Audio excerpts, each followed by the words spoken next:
Welcome back to another episode of The Deep Dive, where we explore the most pressing trends shaping life sciences.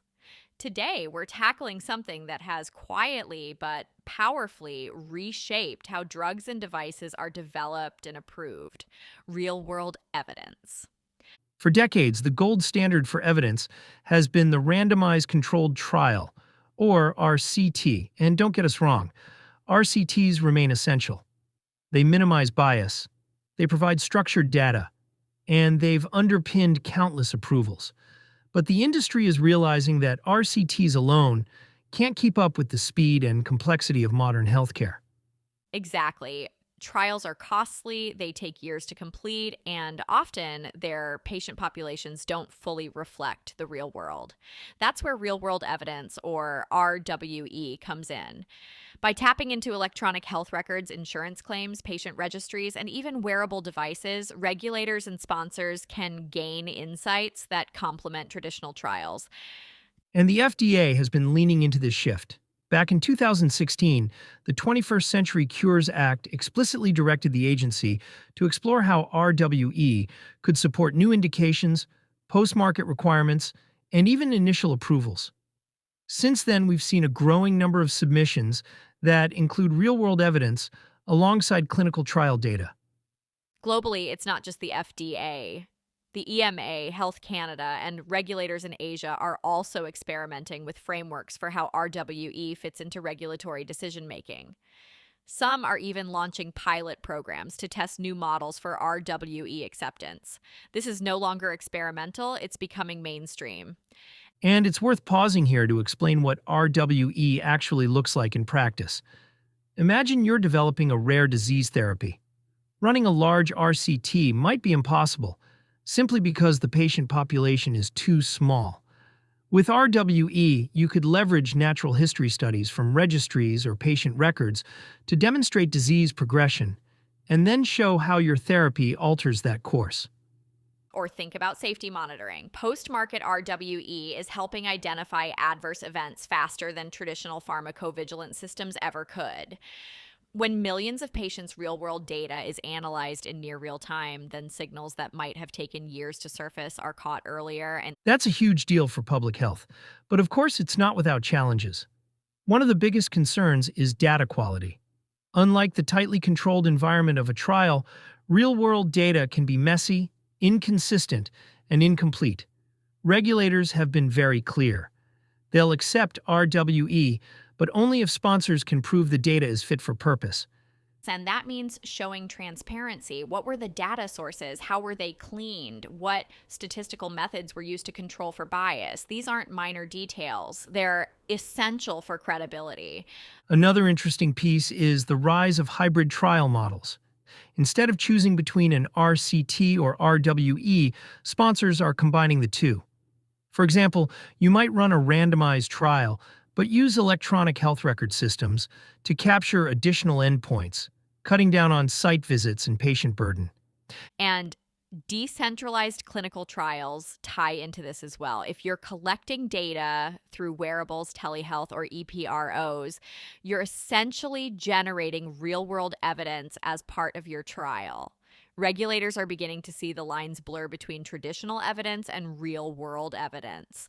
Let's also talk about payers. It's not just regulators who care about RWE. Insurers and health technology assessment bodies are demanding it. They want to see not just if a therapy works in ideal conditions, but if it works in the messy, everyday practice of real medicine. RWE can make the difference between coverage or denial, market access or stalled adoption. And globally, we're seeing different philosophies emerge.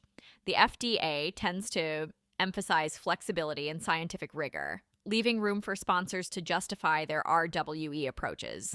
The EMA has taken a more structured approach with initiatives like DARWIN EU, which is building a federated network of real-world data sources across Europe. Meanwhile, in Asia, regulators like Japan's PMDA are cautiously experimenting, but with an eye toward harmonization with ICH guidelines. All of this points to one reality. RWE isn't just a nice-to-have anymore. It's becoming a strategic must-have. Sponsors who ignore it risk falling behind, not just in regulatory submissions, but in global competitiveness. One of the clearest examples of RWE being used successfully is in label expansions.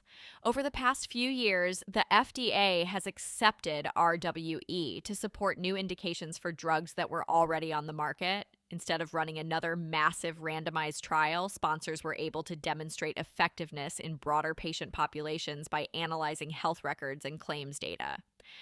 That's a game changer for rare diseases, oncology, and chronic conditions where real world use provides insights faster than traditional studies. And it doesn't stop there. In medical devices, we're seeing RWE play an even bigger role. Devices already generate large amounts of usage data once they're commercialized. Think about connected devices, pacemakers, glucose monitors, wearables.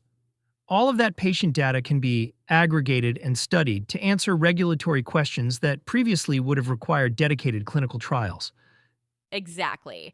And the FDA's National Evaluation System for Health Technology, or NEST, was created to do just that.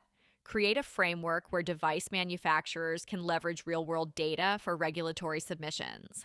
Instead of treating post market surveillance and clinical development as two separate silos, RWE allows them to feed into one another.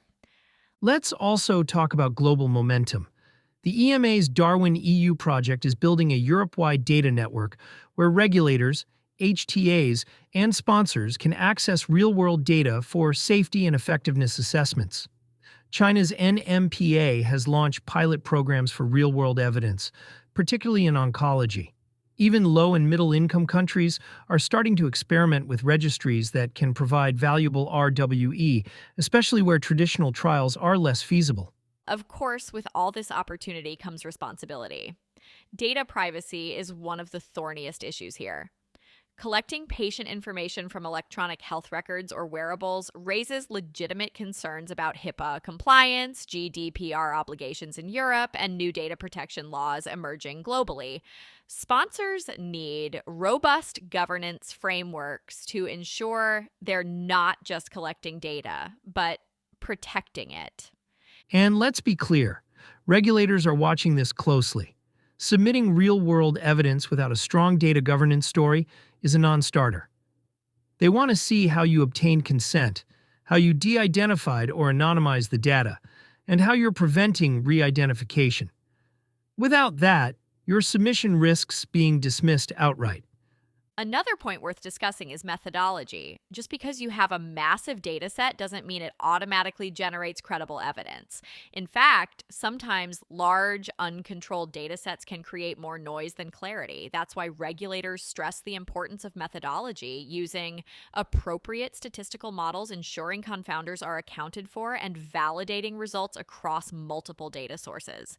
And that's where we're seeing new roles emerge inside companies.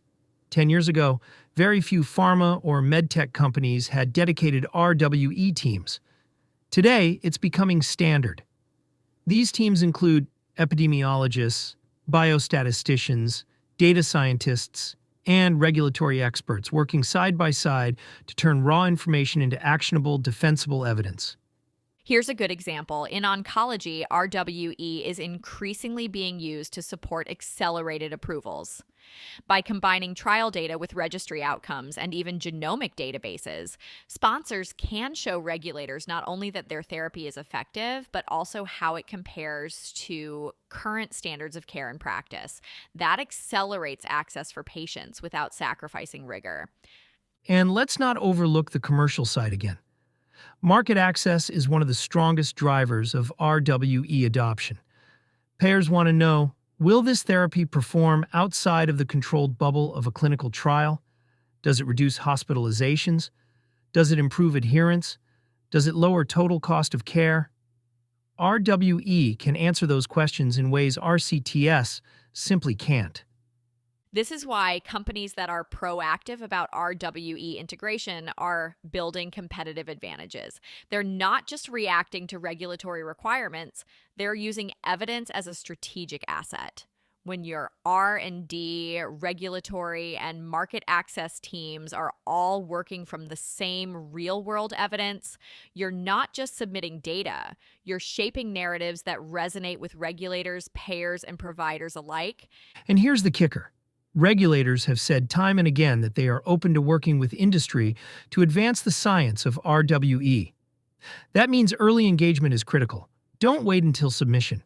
Sponsors should be scheduling pre-submission meetings with agencies, presenting their RWE strategies, and asking for feedback on data sources and methodologies. That kind of dialogue can save years of wasted effort and ensure alignment from day one. Another area we need to highlight is technology enablement. Real world evidence doesn't happen without real world data, and that means health IT infrastructure plays a huge role. Electronic health records, claims systems, patient registries, and wearable devices are all generating data, but not always in ways that are standardized or interoperable. That lack of alignment creates one of the biggest barriers to using RWE effectively. Think about it. If a sponsor wants to combine outcomes from a dozen hospitals, but each hospital uses a different EHR system, different coding standards, and different formats for lab results, the amount of cleaning and harmonization required is massive. That's why we're seeing a growing focus on interoperability standards like HL7FHIR, which can help normalize datasets across different platforms. Exactly. And it's not just healthcare providers. Patients themselves are generating more data than ever before. Wearables, home monitoring devices, mobile apps, these are all feeding streams of information that can be incredibly powerful if captured correctly, but it raises new questions. How do we validate the accuracy of consumer grade devices? How do we integrate that data into regulatory grade evidence? Those are areas where guidance is still developing. On top of that, partnerships are becoming critical. No single company can solve the RWE challenge alone. We're seeing pharmaceutical sponsors team up with technology firms, data aggregators, and even payers to access richer data sets and more advanced analytics. One example is the use of federated learning, where different institutions can share insights from their data without actually sharing the raw data itself. That preserves privacy while still enabling large-scale evidence generation. Let's also not forget about advanced analytics. Artificial intelligence and machine learning are already being applied to RWE datasets to identify patterns that humans would never see. For example, predicting which patient populations respond best to a therapy based on subtle combinations of clinical and genomic data. But as with all AI, transparency is the sticking point. Regulators want to understand not just the output, but how the algorithm reached its conclusion. And that gets us back to the issue of trust. Real-world evidence will only gain wider acceptance if regulators, clinicians, and patients trust the methodology. That means transparency in data sources, clear documentation of statistical approaches, and external validation whenever possible. The industry is learning that speed alone isn't enough. Credibility matters just as much. Another interesting angle is global collaboration. We mentioned DARWIN EU earlier, but it's worth noting that regulators are actively sharing best practices with one another. The FDA, EMA, Health Canada, PMDA in Japan, and MHRA in the UK all participate in international working groups focused on advancing RWE standards. That kind of alignment is critical because if every country sets different requirements, sponsors will face a fragmented system that slows down development instead of accelerating it. And here's something companies often underestimate: the role of payers in shaping RWE expectations. In many cases, it's not just regulators asking for this evidence, it's insurers and government health systems. They're looking for data that shows real-world cost savings, improved outcomes, or reduced hospitalization rates. That means sponsors need to think beyond regulatory submissions and start designing RWE strategies that address market access and reimbursement as well. Finally, we should mention culture. Building an RWE capability inside an organization isn't just about hiring data scientists or buying access to data sets. It requires a cultural shift where R&D, regulatory, market access, and commercial teams are all aligned on the value of evidence beyond traditional trials. Without that buy in, RWE ends up siloed, underutilized, and often dismissed as an afterthought. And that's why forward-looking companies are embedding RWE into their development programs from day one. Instead of waiting until after Phase 3 to consider it, they're designing studies, partnerships, and data pipelines early on, so that by the time they reach submission or launch, they already have a rich foundation of evidence to draw from. Another dimension worth exploring is how real world evidence is actually being operationalized inside organizations. It's one thing to say we need more RWE, but building the infrastructure to collect, curate, and analyze that evidence is a very different challenge. For many companies, the first step has been setting up dedicated RWE functions. Teams that sit at the intersection of clinical development, regulatory affairs, and health economics. These groups are tasked not just with gathering data, but with shaping strategy, deciding which endpoints matter, which sources to prioritize, and how to frame evidence in a way that regulators and payers will accept. And that's not a small task. For example, think about oncology, where treatment pathways are highly variable across sites. A data set pulled from one hospital system might show one pattern of use, while another system shows something completely different. Without a structured approach, the noise can outweigh the signal. That's why companies are investing in advanced methodologies like propensity score matching and causal inference models to make the evidence more robust. Let's also look at case studies, because that's where the shift toward RWE becomes tangible. Take the FDA's approval of palbociclib in breast cancer, where real-world data played a role in supporting expanded indications. Or consider how COVID-19 accelerated the use of real-world data for safety monitoring and vaccine effectiveness studies. Those experiences created momentum, showing both regulators and sponsors that this approach can deliver timely, meaningful insights. Those examples highlight another key point, which is speed. Traditional randomized controlled trials can take years to complete. Real-world evidence, by contrast, can sometimes provide insights in near real time, and that is particularly valuable for safety surveillance, where waiting for a full trial could mean exposing patients to risks longer than necessary.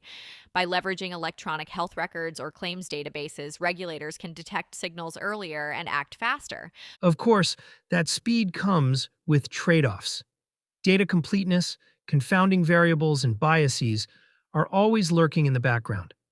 That's why transparency and methodological rigor are so important. Regulators have been clear they're open to RWE, but only if sponsors can demonstrate that their datasets are reliable and their analyses reproducible. Now, let's touch on global strategy. Different regions are moving at different paces when it comes to RWE adoption. The US has been aggressive, particularly with the 21st Century Cures Act mandating the FDA to explore RWE in regulatory decision making. The EU, with DARWIN EU, is building a large-scale framework. Meanwhile, countries like China are rapidly scaling their own real-world data initiatives, often with government backing. For multinational companies, that means tailoring strategies by region. What works in an FDA submission may not yet carry the same weight with China's NMPA or Japan's PMDA. And this is where harmonization efforts become so important. Industry groups like ICH are beginning to look at how to standardize definitions and approaches to real-world evidence globally. Without that alignment, sponsors risk duplicating work, running one analysis for the FDA, another for the EMA, and still another for Asian regulators. That's not sustainable. Another big development is payer-driven evidence generation. Some insurers are now requiring post-market evidence as a condition for coverage, essentially turning RWE into a reimbursement requirement. That blurs the lines between regulatory approval and market access, and it means that companies can't afford to treat these as separate conversations. And one more angle that often gets overlooked is patient engagement. Increasingly, patients are not just subjects of evidence. They're partners in generating it. Whether through patient-reported outcomes, wearable devices, or participation in decentralized studies, patients are contributing directly to the datasets shaping regulatory and commercial decisions. That shift raises important questions about data ownership. consent, and transparency, but it also represents an opportunity to make the evidence more reflective of real-world experience. All of this points to a simple but powerful truth. Real world evidence is not a side project anymore. It's becoming a core competency for successful life science companies. And those that build strong, credible RWE strategies will be better positioned, not just with regulators, but also with payers, providers, and patients. When we step back and look at the big picture, it's clear that real-world evidence is moving from the margins to the mainstream. 10 years ago, RWE was mostly talked about in the context of post-market safety monitoring. Today, it's shaping pivotal FDA submissions, informing EMA evaluations, driving payer decisions, and even guiding early-stage development strategy. And that transition raises a critical question. What does success with RWE actually look like? For us, it's not just about having access to massive data sets, it's about the ability to ask the right questions, apply the right methodologies, and deliver insights that can withstand regulatory, clinical, and commercial scrutiny. We've seen that the organizations leading the way are the ones that embed RWE thinking into every phase of the product lifecycle. When clinical development teams work hand in hand with regulatory strategists, health economics experts, and even commercial leads, the result is evidence that's not only rigorous but also strategically aligned. That alignment turns RWE from a compliance exercise into a competitive advantage. At the same time, we can't ignore the challenges. Data quality, patient privacy, interoperability, and the risk of bias are not going away. And as regulators become more comfortable with RWE, their expectations will only grow stricter. That means companies will need to build systems that are not just innovative, but also defensible and transparent. Looking globally, it's exciting, but also daunting. The US, EU, China, and other regions are building their own approaches. Until we see stronger harmonization, sponsors will be navigating a patchwork of requirements. That's where collaboration with regulators, participation in working groups, and proactive engagement really matter. Companies that lean in early to those conversations will be better prepared than those who wait for final guidance. And then there's the patient dimension. Real world evidence is at its core about understanding how therapies perform in the lives of actual patients. That makes it both powerful and personal. The more we can incorporate patient reported outcomes, digital biomarkers, and real world usage patterns, the closer we get to a healthcare system that truly reflects patient needs and experiences. For us at Emma International, this is exactly where our expertise comes into play. We help companies build RWE strategies that are scientifically credible, regulatory ready, and operationally realistic. Whether it's mapping out global submission strategies, designing evidence generation plans, or aligning cross-functional teams, our role is to make sure the insights you generate actually move the needle. So, if there's one takeaway from today's conversation, it's this. Real world evidence isn't optional anymore. It's becoming a cornerstone of regulatory and commercial success. The question isn't whether you'll use RWE, it's how well you'll use it and whether you'll use it in time to shape your competitive position. If your organization is starting to think about RWE, or if you're already generating data but unsure how to position it strategically, this is the moment to act. You can reach out to us anytime at info@emainternational.com or visit emmainternational.com to connect with our team. Thank you for joining us for this deep dive. We'll continue exploring the most pressing issues shaping the future of life sciences, from regulatory shifts to technological innovations. Until next time, stay safe, stay compliant, and stay innovative.